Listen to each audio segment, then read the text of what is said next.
अस्सलामुअलैकुम, नमस्ते, सत श्री अकाल। उम्मीद करता हूँ ठीक होंगे, खुश होंगे दोस्तों। जहाँ रहें खुश रहें, माँ बाप का ख्याल करेंगे क्योंकि माँ बाप है तो सभी करें। दोस्तों आज की हमारी वीडियो है लेटेस्ट, तो स्टार्ट करते हैं वीडियो को। दोस्तों वीडियो का टाइटल है POK 24 Amit Shah video on Kashmir rock Pakistan. तो स्टार्ट करते हैं वीडियो को।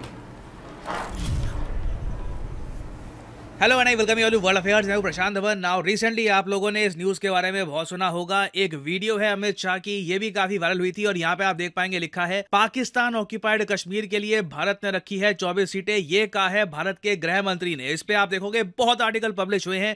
24 seats in Pakistan occupied Kashmir reserved since it is ours. Since ये हमें बिलोंग करता है तो हम उतनी सीट्स, लेजिस्लेटिव असेंबली की उतनी सीट्स वहां पर रखेंगे। लोकसभा की सीट्स की बात नहीं कर रहा हम यहाँ पे। तो अब क्वेश्चन यहां पर यह आता है कि ये क्यों किया जा रहा है, अचानक से ये न्यूज़ सामने क्यों आ गई है कि 24 सीट्स हम अब रिजर्व कर रहे हैं। समझाता हूं, बहुत कुछ यहां पे आपको जानने को मिलेगा, मगर सबसे पहले जो ये क्लिप है मैं चाहता हूं ये आप देखिए, फिर मैं आपको बताऊंगा कॉन्टेक्स्ट कि ये न्यूज़ अचानक से इतनी फैल क्यों गई। जो स्कीम बनी है उसमें जम्मू में पहले 37 सीटें थी, 37 सीटें थी। ये भी न्याय का सवाल है। जम्मू में पहले 37 सीटें थी, अब 43 हुई है, 43 हुई है। कश्मीर में पहले 46 थी, अब 47 हुई है। और पाक ऑक्यूपाई कश्मीर की 24 सीटें, क्योंकि वो हमारा है, हमने रिजर्व रखी है मान्यवर 24 सीटों को। इस तरह से पहले 107 सीटें जम्मू कश्मीर विधानसभा में थी, अब 114 सीटें हुई है। ना ये जो स्टेटमेंट आपने सुनी है बाय इंडियाज होम मिनिस्टर, ये बहुत ज्यादा इंपॉर्टेंट है क्योंकि इन्होंने ये बताया है कि कल को जम्मू कश्मीर यूनियन टेरिटरी में, जम्मू कश्मीर आज के समय जब मैं वीडियो रिकॉर्ड कर रहा हूं as of now it is a union territory. कल को जब इसमें चुनाव होंगे ना तो सीट्स का बंटवारा कैसे होगा, क्योंकि जब से जम्मू कश्मीर को एक यूनियन टेरिटरी बनाया गया है यहां पर चुनाव नहीं हुए हैं। हमारी उम्मीद है कि 2024 में ऑर्गेनाइज करके यहां पर लेजिस्लेटिव असेंबली के MLA वाले जो चुनाव है वो हम करवाएंगे।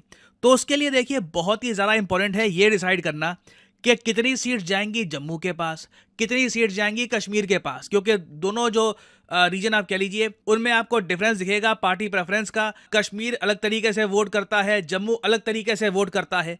तो अब पहली बात तो ना जो सीट्स का डिस्ट्रीब्यूशन है ये कुछ हद तक ऐसा होगा। पहले जम्मू में हुआ करती थी 37 सीट्स। जम्मू कश्मीर के जो चुनाव पहले होते थे ना वो कश्मीर डिसाइड करता था, क्योंकि कश्मीर में इतनी सीट्स होती थी, जम्मू जहां भी वोट करे it did not matter that much. ठीक है कि जम्मू में अगर मान लो एक पार्टी है उसने क्लीन स्वीप कर भी दी ना, तब भी जम्मू कश्मीर में सरकार बनाना बहुत ज़्यादा ट्रिकी हो जाता था।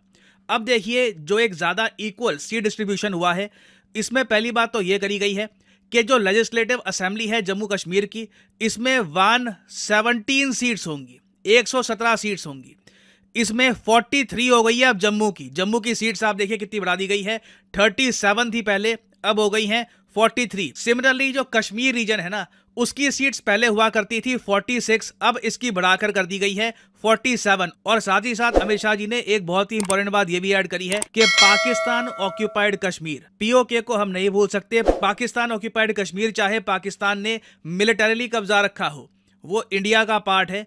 और जब भी हम चुनाव करेंगे ना वहां पे जम्मू कश्मीर में, तो हम मान के चलेंगे कि 24 सीट्स जो हैं ये पाकिस्तान ऑक्यूपाइड कश्मीर की हैं।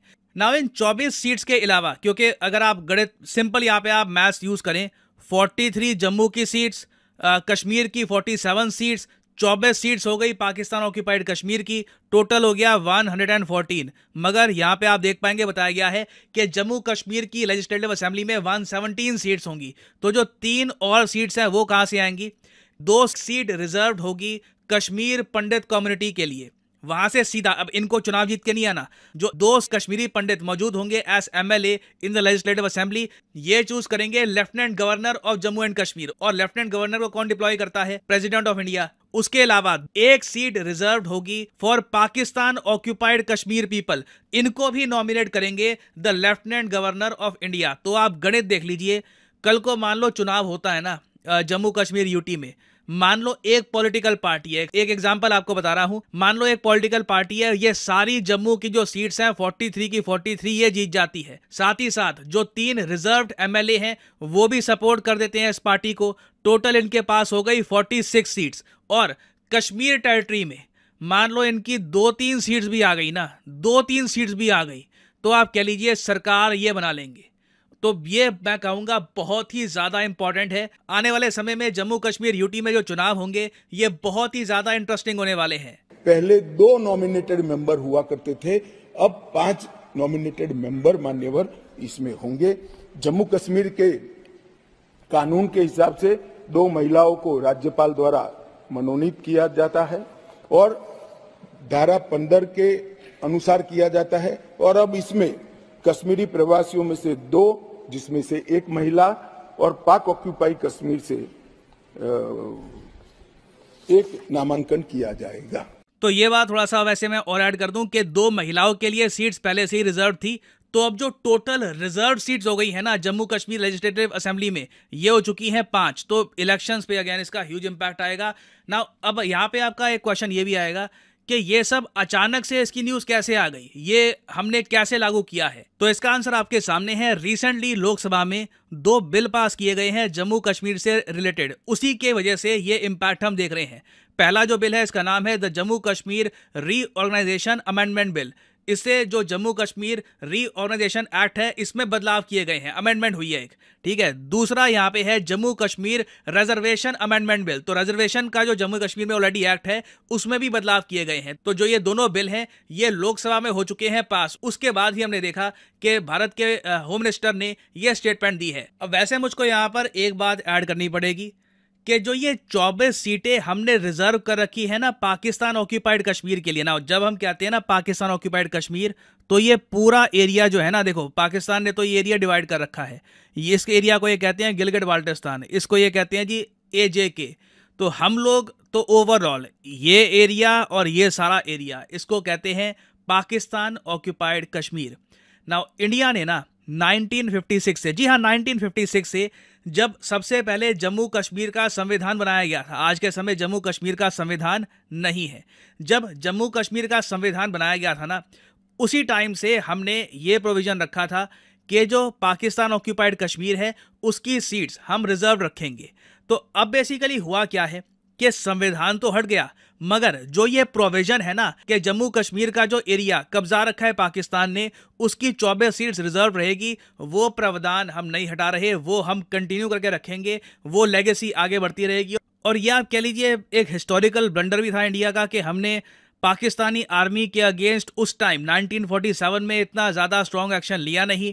इन लोगों ने बहुत सारा एरिया POK का कब्जा लिया। ये इशू भी बाय द वे वैसे पार्लियामेंट में डिस्कस किया गया था। जो आज के समय करंट होम मिनिस्टर हैं अमित शाह जी, इन्होंने आलोचना भी करी उस टाइम के PM की, जवाहरलाल नेहरू की, कि उन्होंने डिसाइसिव एक्शन नहीं लिया। उस टाइम अगर वो UN में या फिर मिलिटरीली यहाँ पे ज़्यादा प्रोएक्टिव रहते तो शायद आज के समय ये जो 24 सीट्स हैं ये प्रॉपरली जम्मू कश्मीर लेजिस्लेटिव का पार्ट होती, ये रिजर्व ना होती, यहाँ पर मेंबर बैठे होते। तो देखिए ये हिस्टोरिकल हमारे सामने चैलेंजेस हैं and India will eventually overcome it. Now geopolitically हम बात करें, फॉर द टाइम बिंग हमारा एक ऑब्जेक्टिव ये होना चाहिए कि यूनाइटेड स्टेट्स ऑफ अमेरिका के जो एम्बेसडर हैं ये काफ़ी बार ना POK चले जाते हैं, ये हमें रोकना होगा। मेरे हिसाब से ये एक जियोपॉलिटिकल हमारा एक टारगेट होना चाहिए कि हमें USA को ये बात बतानी होगी कि ये एरिया जो है it belongs to India, it is Pakistan occupied Kashmir. जिस तरीके से काफ़ी बार आपके जो एम्बेसडर हैं to India, for example Eric Garcetti, ये रिसेंटली अरुणाचल प्रदेश में गए थे, यहाँ पे खड़े होकर इन्होंने कहा कि इंडिया की जो बॉर्डर्स हैं उसकी रिस्पेक्ट करनी होगी दुनिया को। सेम केस हमको POK में भी चाहिए। This is very very important. और आई थिंक US इंडिया की जो फ्रेंडशिप है उसका असली टेस्ट इसी बात को लेकर होगा कि क्या इंडिया की सॉवरेनिटी को US इंपॉर्टेंस देगा या नहीं देगा। जो खालिस्तान वाला इशू है उसको लेकर मेरे हिसाब से थोड़ा बहुत ट्रस्ट इरोड हुआ है, बट इंडिया डेफिनेटली US को ये कह सकता है कि इन द फ्यूचर अपने रिप्रेजेंटेटिव्स, अपने मेंबर ऑफ पार्लियामेंट, अपने एम्बेसडर्स को स्पेशली POK में मत भेजिए। It is an integral part of India. और फाइनली यहाँ पे मैं आपसे एक सवाल पूछूंगा कि हाल ही में इंडिया ने $250 मिलियन का उधार दिया है किस देश को, ताकि वो अपना एग्रीकल्चरल सेक्टर मॉडर्नाइज कर पाए। ये हैं यहाँ पे आपकी options, Nigeria, south Africa, north Korea या फिर केनिया। कमेंट सेक्शन में करिए उत्तर। इस रिसेंटली इस टॉपिक से रिलेटेड बहुत आर्टिकल पब्लिश हुए हैं, तो you should know the answer of this question. जो लोग सही आंसर करेंगे कोशिश करूंगा कि उनकी कमेंट को मैं हार्ट दे दूं ताकि बाकी लोग भी समझ पाएं कि सही उत्तर क्या है।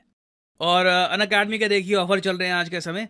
ये जो ऑफर्स हैं इनको आप यूज कर सकते हैं टू गेट डिस्काउंट। तो कमेंट सेक्शन में लिंक आपको मिल जाएंगे, आप यहाँ पर कोर्स ओपन करके you can use the code PD10 और आपको डिस्काउंट मिल जाएगा। और जो सेल्स टाइम टू टाइम आती रहती है इनका भी आप लाभ उठा पाएंगे। जी जनाब, सबसे पहले तो मैं ही कहूँगा कि ये एक इस तरह का मामला है कि इलेक्शन के हवाले से जो सीट्स होती हैं, ताकि टोटल सीट्स काउंट की जाएंगी पाकिस्तान वाली जानिब से भी 24 सीट्स। तो सबसे पहले तो मैं ये कहूँगा कि ये अपने आप में बात करना भी बहुत बड़े एटीट्यूड की बात है, बहुत बड़े भ्रम की बात है और बहुत बड़ा मैसेज है ये।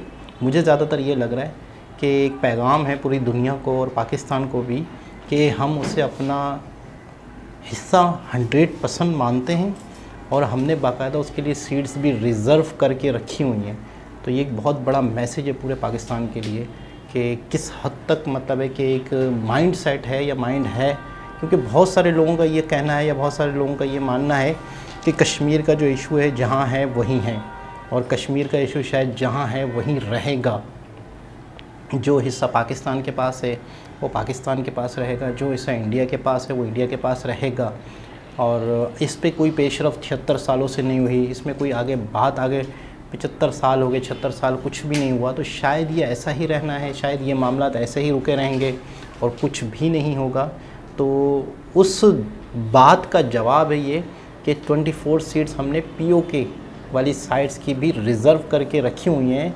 इन फ्यूचर जब वो हमारा हिस्सा होगा तो 24 सीट्स हैं उनकी, और 24 सीट्स में भी कहाँ कहाँ की सीट्स हैं, किस तरीके से वो सीट्स को डिवाइड किया गया है।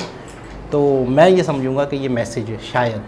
बाकी आप अपने कमेंट्स के ज़रिए से बताएं कि आपको और क्या लगता है कि क्या और क्या ख़ास वजह हो सकती है। दोबारा किसी और हिसाब से मुलाकात होगी, जब तक के लिए अल्लाह हाफ़िज़।